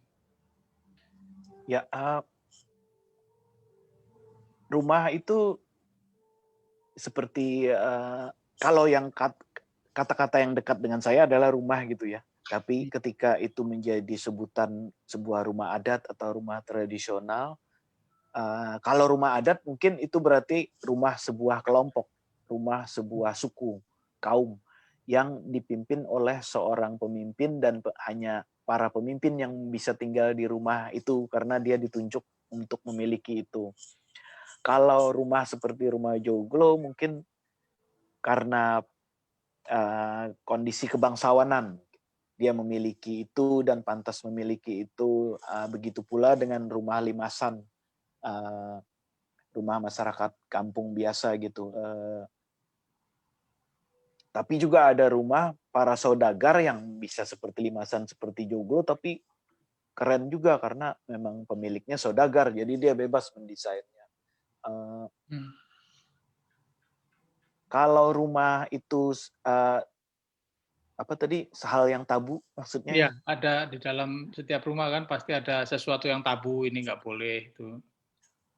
Oh iya, ya itu berdasarkan kepercayaan masing-masing mungkin ya. Karena di rumah adat Sumba Barat pun itu rumahnya kotak, di tengahnya dapur. Yang boleh mengitari rumah itu perempuan hanya adik langsung dari si pemilik rumah, kepala suku rumah itu. Kalau istrinya berarti orang luar, istrinya tuh hanya boleh di dapur posisinya, tidak boleh nyebrang ke tempat lain di sekitar rumah itu. Dia hanya bisa di dapur dan mungkin di tempat tidur sekitar dapur. Tidak boleh nyebrang ke tempat di mana di situ ada pemimpin adat yang duduk, ada tempat tidur para pemilik rumah gitu. Jadi banyak aturan-aturan memang yang tetap dipertahankan di tempatnya. Ada hal-hal yang mungkin ya sesuai tradisi masing-masing ya, sesuai kondisi kebangsawanan masing-masing gitu. Tapi yang unik yang saya kemarin temuin di Sumba Barat itu bahwa istri kita kalau dia orang luar, dan pasti orang luar dari kampung kita, berarti dia tidak boleh dengan bebasnya berkeliaran di dalam rumah. Dia hanya ada di dapur. Jadi hal-hal itu sangat menarik untuk di masa itu ya. Mungkin kalau orang sekarang tidak bisa menghadapi itu, kecuali orang itu memang sudah menerima tradisi itu dan kondisi itu, seperti halnya di Sumba Barat yang saya temuin itu. Jadi saya duduk dalam rumah ngobrol sama cewek, satu cewek karena dia istri yang punya rumah dan orang luar ya, dia ngobrol sama saya, dia duduknya di dapur. Tapi yang duduk di hadapan saya di tempat saya sebagai tamu dan tempat duduk kepala suku itu adiknya yang punya rumah. Jadi kelihatan perbedaannya, posisi dia di sana dan di sana, seperti itu. Begitu pula mungkin di masyarakat adat yang lainnya. Seperti halnya si datu-datu itu didudukkan di tiang tua. Karena tiangnya udah tua, yang orang tua harus duduk situ. Sebagai senderan hidup orang-orang tua. Iya. Ya begitu. Jadi sangat banyak lah yang bisa kita pelajarin dan kita ambil yang bagusnya dari itu. Dan juga kalau sebagai orang modern pasti kondisinya akan berbeda untuk memikirkan itu. Ya. Oke, baik. Terima kasih Mas Agus. Mas Pandit, silakan.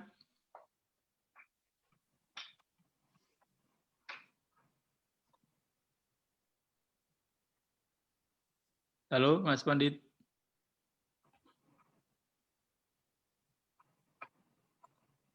Nggak kedengaran suaranya, Pak?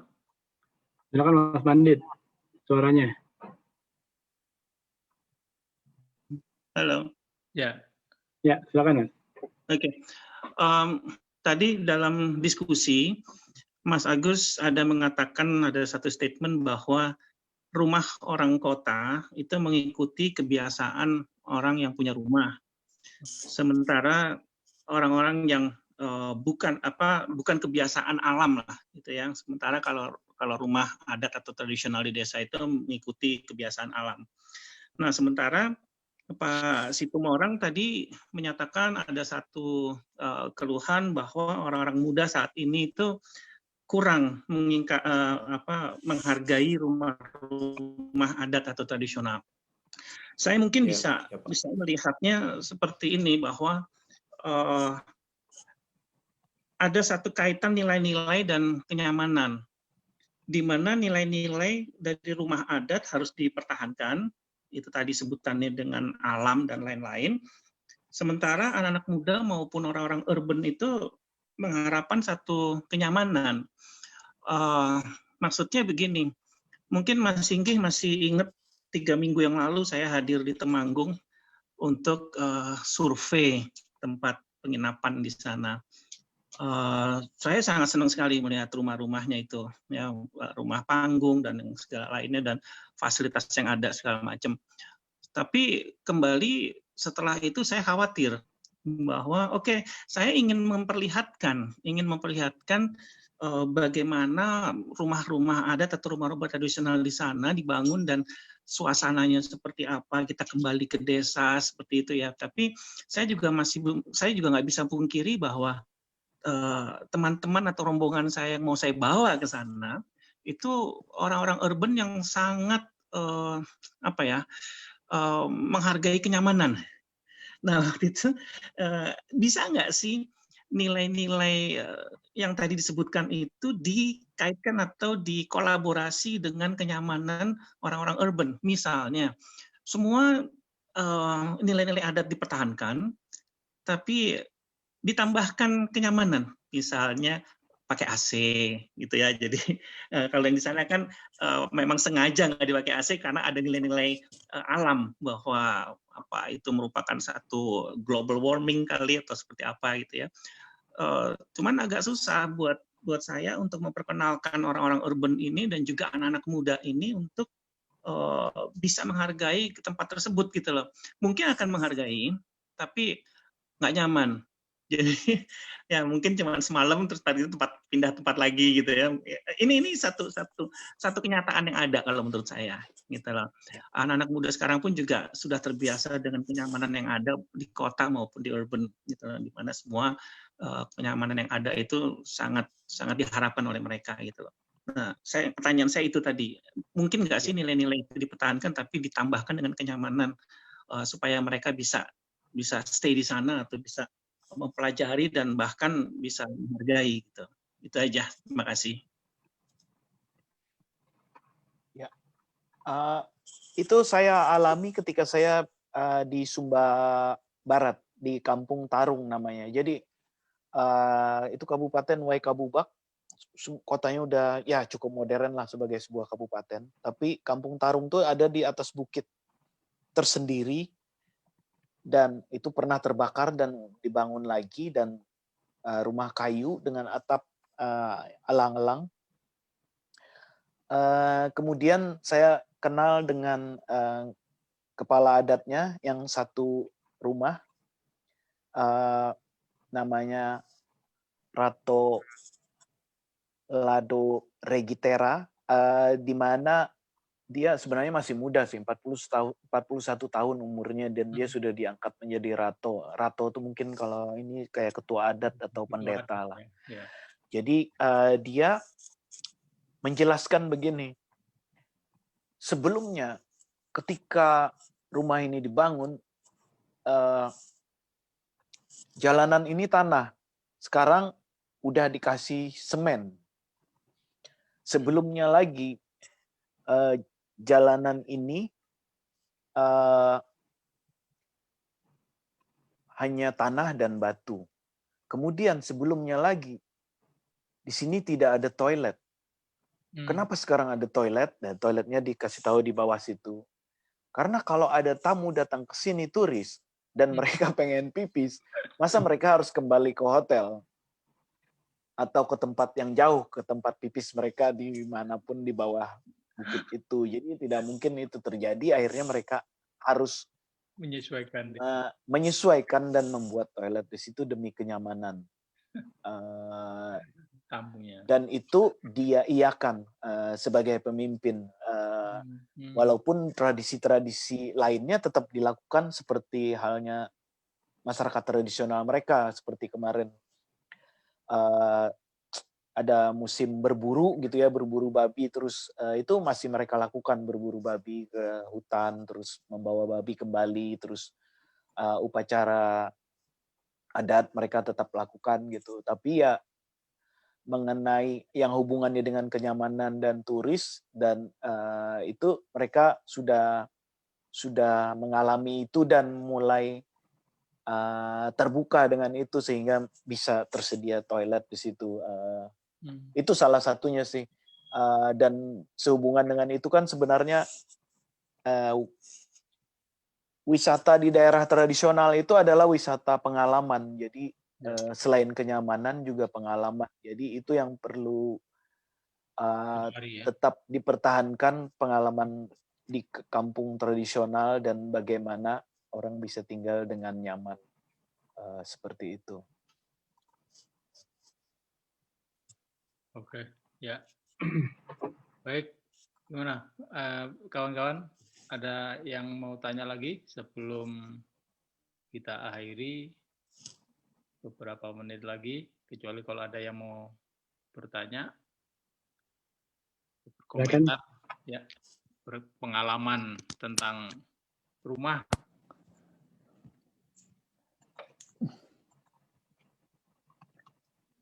Oke, baik. Mungkin karena waktunya juga sudah hampir selesai dan kita ngobrol sudah hampir 2 jam ini.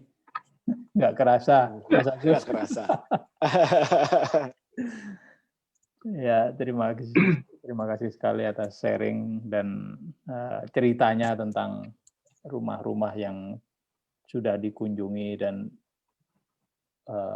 kesempatan yang luar biasa ya bisa ketemu dengan tokoh-tokoh yang yang berpengaruh terhadap rumah itu di sana di 4 kabupaten. Mudah-mudahan filmnya segera bisa di launching dan kita bisa menikmati dan mengambil inspirasi untuk masa depan kita gitu. Ya. Baik. Mas Irwan.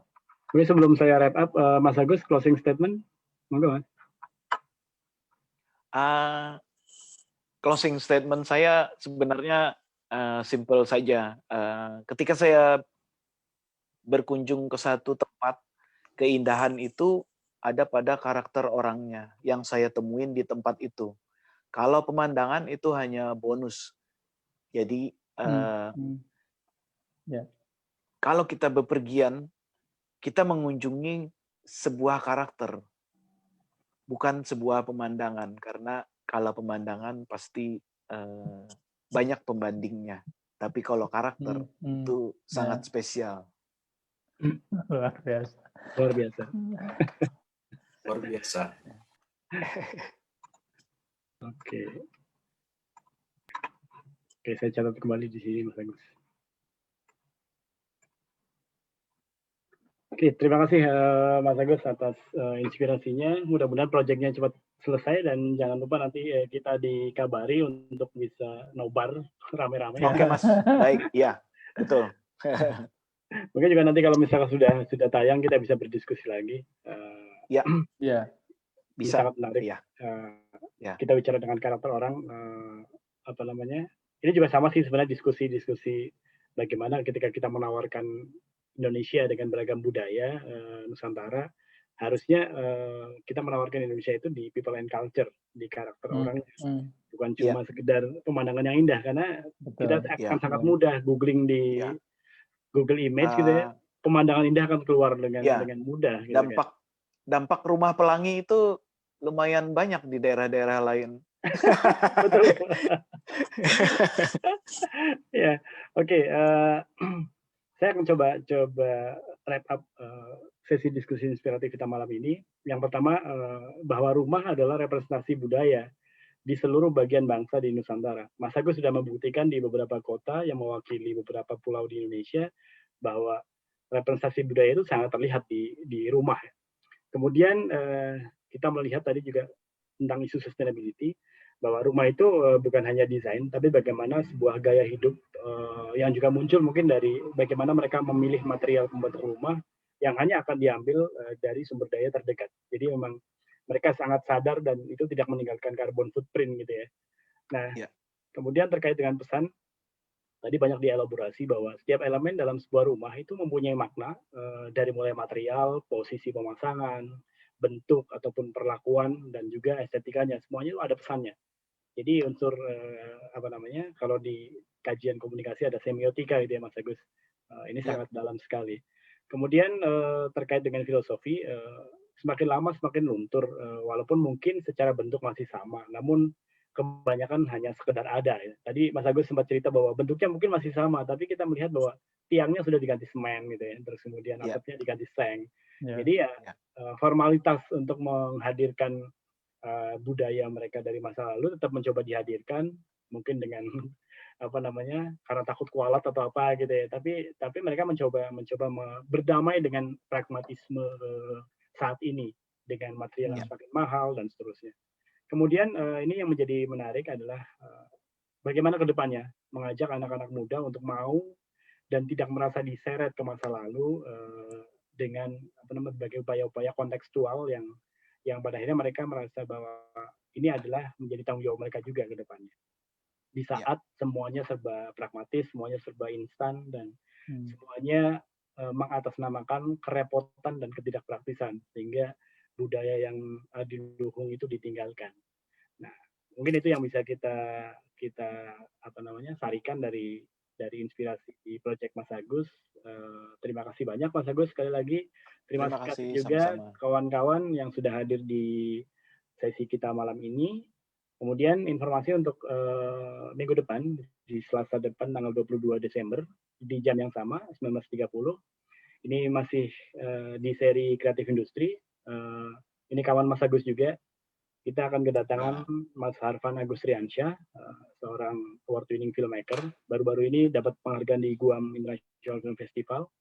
Nah, kita akan bicara tentang budaya Nusantara dalam film festival, karena Mas Harvan ini banyak sekali membuat film-film yang kategorinya film festival yang cukup kental ya, mengangkat aspek-aspek sosial budaya, apa namanya, isu perempuan dan isu apa namanya, isu masyarakat rural terutama di Indonesia Timur yang cukup menarik untuk kita diskusikan. Kurang lebih seperti itu sesi kita malam ini. Terima kasih. Selamat beristirahat. Wassalamualaikum warahmatullahi wabarakatuh. Waalaikumsalam warahmatullahi wabarakatuh. Terakhir kita akan foto bersama. Mungkin nanti dibantu dengan Gendis untuk meng-capture screenshot-nya. Iya, baik Pak. Silakan teman-teman yang bisa menyalakan kameranya dinyalakan.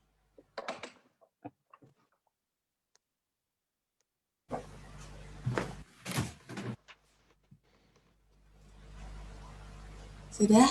Ada lagi yang nyalain kamera? Sudah mungkin. Ya sudah. Oke, ya lupa. Ya. Baik. Ya, satu, mulai ya. 1, 2, 3. Satu lagi. Oke. 1, 2, 3. Oke, terima kasih semuanya. Terima kasih kawan-kawan. Terima kasih semua. Sampai jumpa lagi ya.